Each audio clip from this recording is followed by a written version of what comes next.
Welcome to our channel. Today we how to register with TransUnion for a security freeze, full guide step by step clearly.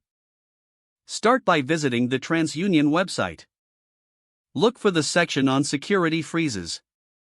Click on the option to initiate a security freeze. You will be directed to a registration page.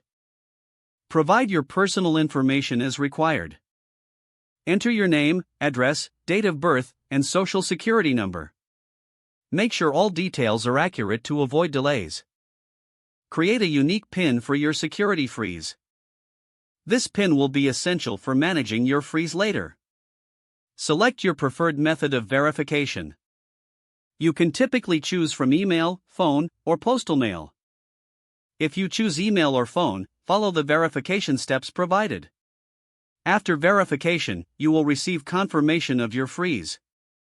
Keep the confirmation information safe for future reference.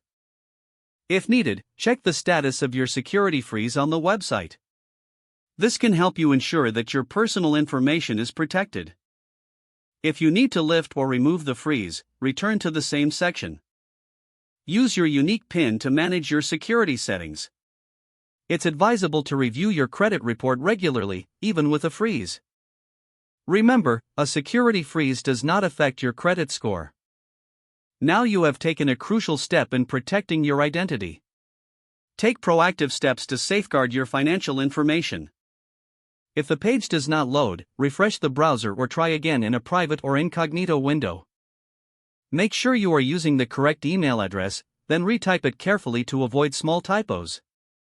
If your password is not accepted, use the reset option and create a new strong password you can remember. Check your spam folder for verification or security emails, then complete any requested confirmation steps. Enable two-factor authentication if available to improve account security and reduce unauthorized access risk. After signing in, review your profile details so your contact information and settings are accurate and current.